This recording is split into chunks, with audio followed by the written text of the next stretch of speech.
investment in infrastructure, workers' rights, revitalizing unions. Hell yes. Tax reform. I stand for roaming. So yeah, talks about taxing Wall Street, higher minimum wage, and let's see, improving the Affordable Care Act. And he doesn't seem to be Medicare for all. In Iowa, Medicare privatization has led to higher costs, he writes on his website, and less choice, and puts the lives of the most vulnerable among us at risk. As long-term goal, I believe Medicare for all healthcare system offers the most benefits at the lowest cost. And boy, is he right about that. All right, so yeah, supports Medicare for all. J.D. Schulten, check him out. Give to him if you can. I'm sure he has a money site online to check that out for. All right, midterm time. Let's do it. All right, so here's where things stand. With officials in both parties seeing the Democrats holding an edge in the race for the House, Republicans are spending more money than they'd like to be and like to admit, really. We spent that much. Jesus. Defending seats that were once reliably red. This week, the two races, one in Virginia and one in Florida, were little-known Republican candidates were effectively tied in the polls with the Democratic opponents in districts that President Trump won easily. The Congressional Leadership Fund, the main House super PAC for the Republicans, has already gone on the air in Virginia's 5th District to boost Republican candidate Denver Riggleman about in his contest against Leslie Cockburn, a Democrat. I'm pretty sure she's a little bit of a neoliberal. Leslie Cockburn is, but she's also been accused, or she accused Denver Riggleman, the Republican, of liking Bigfoot erotica or something like that. Some weird, crazy stuff going on in that race. Well-funded group called the CLF, Congressional Leadership Fund, in the lingo of Washington, is going to do the same in Florida's 15th District, where Ross Spano is facing Kristen Carlson. Ross Spano is Republican. Kristen Carlson is the Democratic choice. In, again, Florida's 15th District, they're going to put down apparently $2 million in advertising in an attempt to rescue the Lakeland to Tampa seat. It's a pretty significant sum of money to put down this late for a single House district, especially one that President Trump carried by 10 points in a year, and when Republicans have been left to defend dozens of lawmakers across the country in hopes of salvaging some fraction of their current majority, they can afford to lose no more than 22 seats this fall if they want to keep the House. So, yeah. And Democrats, of course, have to gain 23. So, yeah. But it does reflect the difficulties Republicans are facing in seats where they lack incumbents and where their candidates are being significantly outraised. As a New York Times Siena College poll in mid-October found, Spano and Carlson are tied right now at 43%. But they're consistently closer than comfortable polling in New Jersey right now, and that race should not be ignored as well as we head up the East Coast over on the Senate side. The principal super PAC aligned with Chuck Schumer, called the Senate Majority PAC, announced it was going to make an additional investment of $2.8 million into the race weeks after pouring $3 million into the scandal-plagued incumbent in this New Jersey race, which is it's between Bob Menendez, who's the corrupt, or not convicted, but still pretty shady senator from New Jersey, taking on Bob Huggin. And both of these guys, former pharmaceutical executive Bob Huggin, is just really awful stuff in this race. Neither of them are very worth anyone's support. Like, just no one should vote in that race, or vote for like a Green Party option, because it's really bad if either of these two people win. But there's not really many redeeming qualities about each of them, and I kind of hope they would just disappear and just go away. So yes, but still, the Democrats are very healthily putting $3 million into this race, which is great. The buy comes after a new ad painting Menendez's Republican opponent, Bob Huggin, as Trump's deciding vote, a line that Menendez used frequently in their debate this week. So yeah, Huggin is apparently the deciding vote in this situation, which he is, and Bob Menendez should definitely be able to hold the seat. The deciding vote for Donald Trump's agenda? That's Big Pharma executive Bob Huggin. Huggin would give the right wing control of the Senate, where they'll pass tax giveaways to Big Pharma and corporate special interests. Vote with Trump to take away health care and gut protections for people with pre-existing conditions. Huggin even said he'd vote for right-wing Judge Brett Kavanaugh. Don't let Bob Huggin be Trump's deciding vote. The stakes are just too high. Yeah, so Senate Majority PAC there with a pretty solid ad, I must say, talking about Big Pharma. Final Claire McCaskill, Josh Hawley debate. Right now, as Josh Hawley is the challenger to two-term Democratic Missouri Senator Claire McCaskill. former Republican State Attorney General Holly is, and they disagree on just about everything as you expect, but they both advocated health care protections for people with pre-existing conditions, even though Missouri is suing the government to get rid of Obamacare, a bill that literally attacks and says we get away, protects pre-existing conditions. He's attacking and suing the bill, because he's managing Missouri's lawsuit against Obamacare, which protects pre-existing conditions. Again, the continued hypocrisy is kind of what I'm trying to say. But yeah, so I'm sorry, I'm going to have to say it because it's just such weapons grade bullshit here, that he is pushing for defending pre-existing conditions. McCaskill's running hard on the issue and arguing that Holly would undo the Affordable Care Act protections, while Holly is pushing for alternatives and accusing Miss McCaskill of scare tactics. And you really don't have to go too far to see that she's kind of right on right there. McCaskill has the right idea. She's absolutely right about this current situation. Polling shows a tight race, and Holly's been projecting a fair amount of confidence lately, so maybe his internal polling projects not as tight a race. McCaskill and she voted with the president on issues 50% of the time, but she also had choice words about his character, which is lie after lie after lie.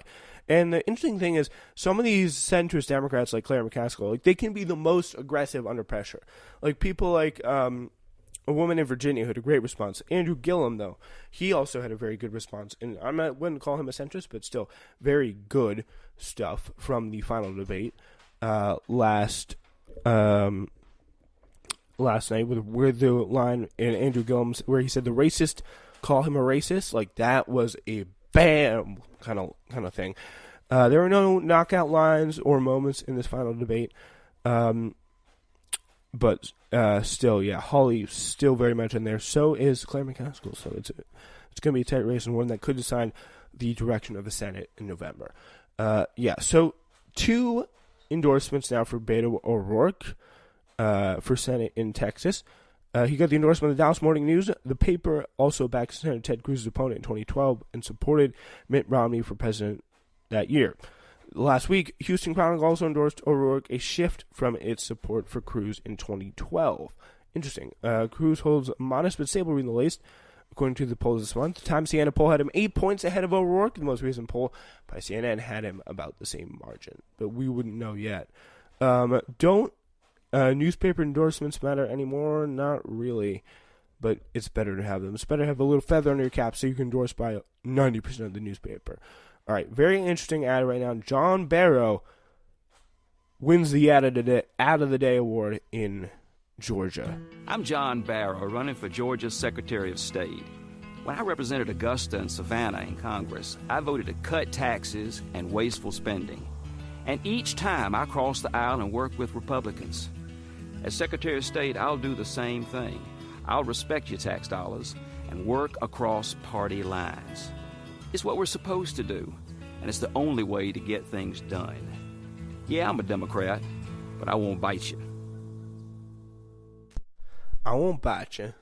Very, very interesting tagline there. I won't bite you. I won't bite you. It's cool. It's cool. But anyway, we're going to now move on to Los Angeles. Can they quit Wall Street? And on November 6th, LA voters will decide on a ballot measure that will allow the city to create a public bank to hold the city's funds. Cities around the country are looking for this alternative to parking their money with predatory Wall Street banks. It's not a totally radical concept. North Dakota has had a successful public bank for almost 100 years. Which is pretty cool. Measure B, as you might expect, is opposed by the California Bankers Association, which describes it as a significant threat to commercial banks, which is true. The CBA formed a committee, Californians for Financially Responsible Government, which is soliciting donations on its website, but we don't know yet about how it's doing there. That's some of the resistance to it, but now Splinter News spoke with Trinity Tran, who's the lead organizer and co-founder of the Public Bank LA, the organization leading the charge for the ballot initiative. She was previously involved in Divest LA, a successful campaign to get the city to divest its funds from Wells Fargo. Tran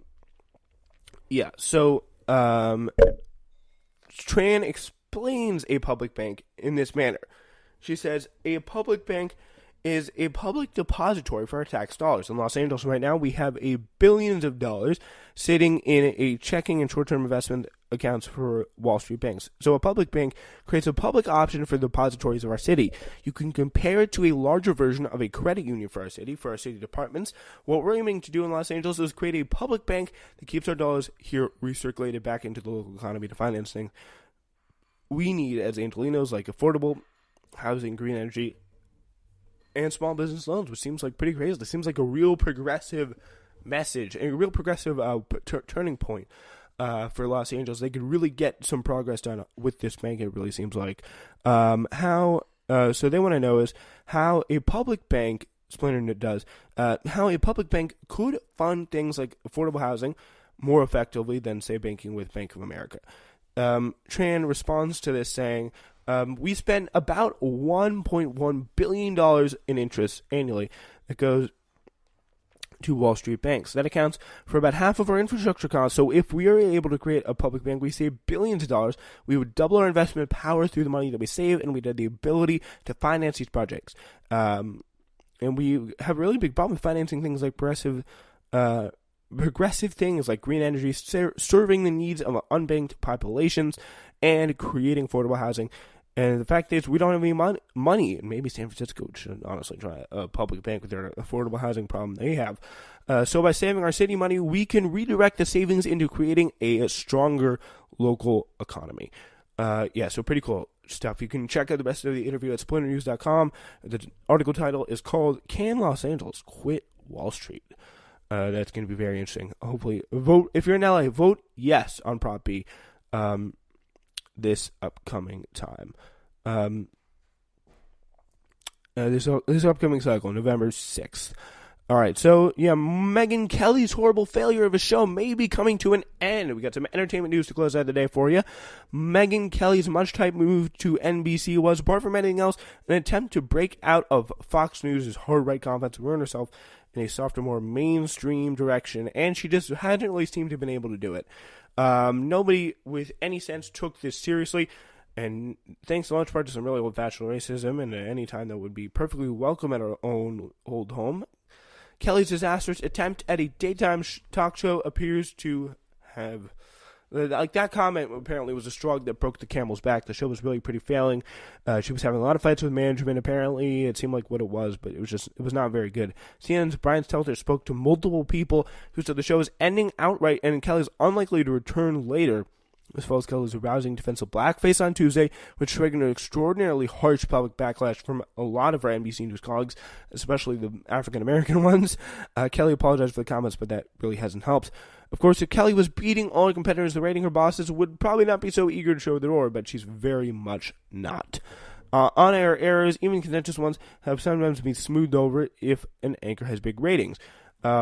Kelly's portion of Today, though, averaged 2.4 million viewers, nearly a 400,000 viewer drop from the same average before her arrival, according to Nielsen.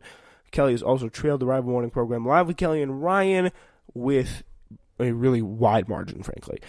So none of this should really come as any surprise. Kelly showed the world who she was long before she ever set foot at NBC. Like, she has her brand, and she just wasn't good enough, apparently, to break from it. And apparently it's over and done with, and don't want to have a Halloween party with Megyn Kelly.